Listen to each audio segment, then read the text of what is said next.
Medina ইসলামের একটি পবিত্রতম নগরী।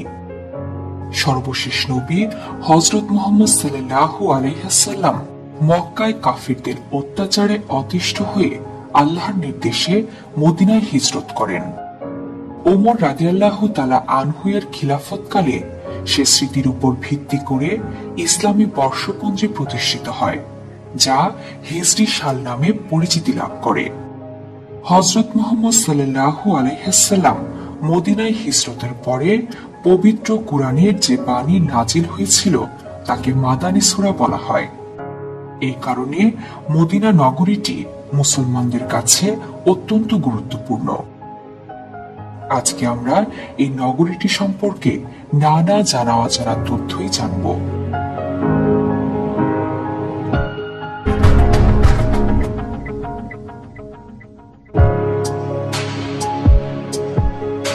মদিনায় মুহাম্মদ সাল্লাল্লাহু আলাইহি ওয়াসাল্লামের আগমনের বহু পূর্ব থেকে জনবসতি ছিল। এর পূর্ব নাম ছিল ইয়াসরিব। ধারণা করা হয় বনি ইসরায়েলের শত্রু রাজা ইয়াসরিবের নাম অনুসারে এই এলাকার নাম ছিল ইয়াসরিব। এর অর্থ অভিশপ্ত।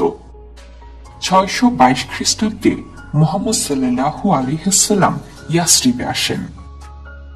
নামটি পছন্দ না হয় তিনি এর নাম রাখেন আল মদিনা আন নাবিয়াহ বা নবীর শহর। পরবর্তীতে এটি মদিনা নামে পরিচিতি লাভ করে এবং বিভিন্ন সময় এখানে ক্ষমতা বদল হয়। মুহাম্মদ সাল্লাল্লাহু আলাইহি ওয়াসাল্লাম ও তার খলিফাদের পরে এটি উমাইয়া শাসকদের অধীনে যায়। এরপর আব্বাসীয় শাসক, মিশরের শাসক, অটোমান সাম্রাজ্য, মোহাম্মদ আলী পাশার হাত ঘুরে বর্তমানে এটি সৌদি আরবের রাজতন্ত্রের অংশ। মদিনা নানা কারণে ইসলামের ইতিহাসে মহা গুরুত্বপূর্ণ নগরী। এখানে রয়েছে মসজিদে কুবা। এটি মদিনার প্রথম মসজিদ বলে মনে করা হয়। কুবা একটি কূপের নাম। এই কূপকে কেন্দ্র করে সেখানে জনবসতি গড়ে ওঠে। একে বলা হতো কুবা মহল্লা। মুহাম্মদ সাল্লাল্লাহু আলাইহি ওয়াসাল্লাম মক্কা থেকে মদিনা গমনকালে কুবায় অবস্থান করেন এবং একটি মসজিদের ভিত্তি স্থাপন করেন। কেবলার দিকে প্রথম পাথরটি নিজ হাতে স্থাপন করে এর নির্মাণ কাজেও অংশ নিয়েছিলেন। তাই মুসলমানদের কাছে মসজিদটি অত্যন্ত গুরুত্বপূর্ণ। নির্মাণের পর থেকে এটি বেশ কয়েকবার সংস্কার করা হয়েছে। মসজিদটি নির্মাণে এক ধরনের সাদা পাথর ব্যবহার করা হয়েছে, যা অন্য কোথাও দেখা যায় না। 4টি মিনার, ছাদে একটি বড় গম্বুজ এবং পাশে 5টি ছোট গম্বুজ রয়েছে। মসজিদের ভেতরের কাজও মনোমুগ্ধকর। দামি কার্পেট বিছানো মেঝেতে নামাজ আদায় করেন মুসল্লিরা।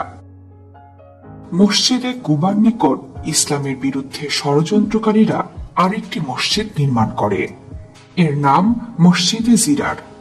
এখানে বসে মুসলমানদের বিরুদ্ধে ষড়যন্ত্র করত শত্রুরা।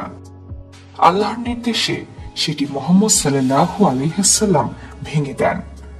এর উল্লেখ পবিত্র কোরআনে আছে। এর ধ্বংসাবশেষ এখনো বিদ্যমান। কুবায় মুহাম্মদ সাল্লাল্লাহু আলাইহি ওয়াসাল্লাম 14 দিন অবস্থান করেছিলেন। এরপর তিনি মদিনার উদ্দেশ্যে রওনা হন। যেদিন তিনি রওনা হন সেদিন ছিল শুক্রবার। দুপুরের নামাজের ওয়াক্ত হয়ে গেলে তিনি বনি সালেম গোত্রের উপত্যকায় সাহাবীদের নিয়ে জুমার নামাজ আদায় করেন। সেখানে 100 জন মুসল্লি শরীক হন। সেটি ছিল ইসলামের প্রথম জুমার নামাজ। পরবর্তীতে সে স্থানে একটি মসজিদ নির্মাণ করা হয়। এর নাম রাখা হয় মসজিদে জুমা। মসজিদটি প্রথমে পাথর দিয়ে তৈরি করা হয়। পরবর্তীতে বিভিন্ন সময় এটি সংস্কার করা হয়। মসজিদটিতে একসঙ্গে 650 জন মুসল্লি নামাজ আদায় করতে পারেন। মুহাম্মদ সাল্লাল্লাহু আলাইহি ওয়াসাল্লামের স্মৃতিধন্য আরেকটি মসজিদ হচ্ছে মসজিদে গামামা। কামামা অর্থ মেঘমালা। একবার অনাবৃষ্টির সময় মুহাম্মদ সাল্লাল্লাহু আলাইহি ওয়াসাল্লাম সাহাবীদের নিয়ে খোলা স্থানে বৃষ্টির জন্য নামাজ আদায় করেছিলেন। নামাজের পর প্রচুর বৃষ্টিপাত হয়। এখানে আল্লাহর সর্বশেষ নবী সাহাবীদের নিয়ে ঈদের নামাজও আদায় করতেন। পরে এই স্থানে একটি মসজিদ নির্মাণ করা হয়। এই মসজিদ আরো একটি কারণে বিখ্যাত। এখানেই মুহাম্মদ সাল্লাল্লাহু আলাইহি ওয়াসাল্লামের জানাজার নামাজ অনুষ্ঠিত হয়েছিল। মসজিদে কামামার খুব কাছে আরো 3টি ছোট ছোট মসজিদ আছে। এই মসজিদগুলো হলো মসজিদে আবু বকর, মসজিদে উমর এবং মসজিদে আলী। মুসলিম ইতিহাসে আরেক গুরুত্বপূর্ণ মসজিদ হচ্ছে 2 কিবলার মসজিদ। এখানে নামাজ পড়ার সময় নবীজির কাছে কিবলা পরিবর্তনের নির্দেশ সম্বলিত ওহী আসে। রাসূল সাল্লাল্লাহু আলাইহি ওয়াসাল্লাম নামাজরত অবস্থায় বাইতুল মুকাদ্দাসের দিক পরিবর্তন করে পবিত্র কাবার দিকে ফিরে যান। তার সঙ্গে নামাজরত মুসল্লিরাও ফিরে যান। এই মসজিদে দাঁড়িয়ে নবীজি 2 কিবলার দিকে মুখ করে নামাজ পড়েছিলেন বলেই এই মসজিদের নাম মসজিদে কিবলাতাইন বা 2 কিবলার মসজিদ রাখা হয়। মদিনার সবচেয়ে বিখ্যাত মসজিদ হচ্ছে মসজিদে নববী। এটি মদিনার সর্ববৃহৎ এবং সবচেয়ে সুন্দর মসজিদ। রাসূল সাল্লাল্লাহু আলাইহি ওয়াসাল্লামের নিজ হাতে তৈরি এই মসজিদের সাথে সারা বিশ্বের মুসলমানদের ভালোবাসা ও আবেগ মিশে আছে। মদিনায় হিজরতকালে সর্বপ্রথম মুহাম্মদ সাল্লাল্লাহু আলাইহি ওয়াসাল্লামের উট যেখানে থেমেছিল সে জায়গাতে একটি মসজিদ নির্মাণের সিদ্ধান্ত নেন তিনি। সর্বপ্রথম মুহাম্মদ সাল্লাল্লাহু আলাইহি ওয়াসাল্লাম সেখানে পাথর দ্বারা ভিত্তি স্থাপন করেন আর এই মসজিদের নাম দেন মদিনা মসজিদ, যা মসজিদে নববী বা মদিনায়ে মুনাওয়ারা হিসেবে পরিচিতি লাভ করে। মসজিদে নববীর পূর্ব প্রান্তে অবস্থিত রাসূল সাল্লাল্লাহু আলাইহি ওয়াসাল্লামের রওজা মুবারক। অনেকে মনে করেন রাসূল সাল্লাল্লাহু আলাইহি ওয়াসাল্লামের রওজা মসজিদের মধ্যে হয়েছিল। প্রকৃতপক্ষে আয়েশা রাদিয়াল্লাহু তাআলা আনহুর গৃহে তাকে কবরস্থ করা হয়েছিল। পরবর্তীতে মসজিদ প্রশস্ত করতে গিয়ে তার রওজা মসজিদের অন্তর্ভুক্ত করা হয়েছে। একই স্থানে পশ্চিম পূর্ব হয়ে শায়িত আছেন আবু বকর রাদিয়াল্লাহু তাআলা আনহু এবং উমর রাদিয়াল্লাহু তাআলা আনহু। বর্তমানে মসজিদে নববীতে একসাথে প্রায় 10 লক্ষ মুসল্লি নামাজ আদায় করতে পারে। মসজিদ ছাড়াও মদিনায় আরেকটি বিখ্যাত স্থান হচ্ছে উহুদ পাহাড়। এটি মদিনা থেকে 3 মাইল দূরে অবস্থিত। এখানে মক্কার কুরাইশদের সাথে মুসলমানদের যুদ্ধ হয়েছিল। যুদ্ধের এক পর্যায়ে মুহাম্মদ সাল্লাল্লাহু আলাইহি ওয়াসাল্লাম আহত হন এবং তার দাঁত মুবারক শহীদ হয়েছিল। এতে 70 জন মুসলিমও শহীদ হয়েছিলেন। তাদের কবর দেওয়া হয় উহুদ পাহাড়ের পাদদেশে। এখানে একটি সুদৃশ্য মসজিদ আছে। বর্তমানে অমুসলিম কেউ মক্কা ও মদিনায় প্রবেশ করার অনুমতি পায় না। জেদ্দা থেকে মদিনা যাওয়ার পথে শহরের প্রবেশ গেটের কাছে লেখা নো এন্ট্রান্স ফর নন মুসলিম। মদিনার প্রবেশ মুখে গাড়ি, কাগজপত্র ও হজ ভিসা তল্লাশি করা হয়। তবে মুহাম্মদ সাল্লাল্লাহু আলাইহি ওয়াসাল্লামের সময়ে মদিনায় খ্রিস্টান ও ইহুদিরা ছিল। তাদের সাথে মুহাম্মদ সাল্লাল্লাহু আলাইহি ওয়াসাল্লামের শান্তিপূর্ণ সহ অবস্থানের চুক্তি হয়েছিল।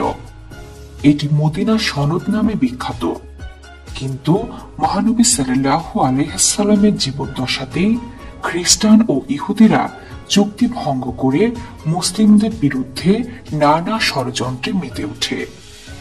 দীর্ঘ সময় মুসলিমরা তা সহ্য করে আসলেও শেষ পর্যন্ত উমর রাদিয়াল্লাহু তাআলা আনহুর শাসনামলে তাদেরকে সিরিয়ায় পুনর্বাসন করা হয়। এরপর মুসলিমরা জেরুজালেম জয় করলে উমর রাদিয়াল্লাহু তাআলা আনহু সেখানে ইহুদিদের বসতি স্থাপনের আহ্বান জানান। বর্তমানে মদিনা নগরীতে বসবাসকারীদের সংখ্যা 11 লাখেরও বেশি। তারা সবাই সুন্নি মতবাদে বিশ্বাসী। মদিনা পৃথিবীর বুকে পবিত্রতম স্থান। মদিনা নগরী সম্পর্কে মহানবী সাল্লাল্লাহু আলাইহি ওয়াসাল্লাম বলেছেন, যে ব্যক্তি মদিনার অধিবাসীদের কোনো ক্ষতি সাধন করতে চায়, আল্লাহ তাকে নিশ্চিহ্ন করে দিবেন, যেভাবে লবণ পানির মধ্যে মিশে যায়। তিনি আরো বলেন, আল্লাহ তুমি মদিনাকে আমাদের কাছে এমনই প্রিয় করে দাও যেমনই প্রিয় করেছ মক্কাকে, বরং তার চেয়েও বেশি প্রিয় করে দাও। কিয়ামতের আগে যখন পৃথিবীতে দাজ্জাল এসে অরাজকতা সৃষ্টি করবে, তখন সে দুটি নগরীতে প্রবেশ করতে পারবে না, এক মক্কা ও আরেকটি মদিনা নগরী। মদিনা হযরত মুহাম্মদ সাল্লাল্লাহু আলাইহি ওয়াসাল্লামের প্রিয় নগরী, তাই প্রতিটি মুসলিম এই নগরীকে ভালোবাসে। সব মুসলিমেরই স্বপ্ন থাকে জীবনে একবার হলেও এই পবিত্র নগরীটিতে যাওয়া। তাই তো আব্দুল আলিম সুর ধরেছেন, মনে বড় আশা ছিল যাব মদিনায়। বিশ্বের নানা প্রান্তে ছড়িয়ে থাকা এমন জানা অজানা তথ্য জানতে সাবস্ক্রাইব করুন বিশ্বপ্রান্তরে।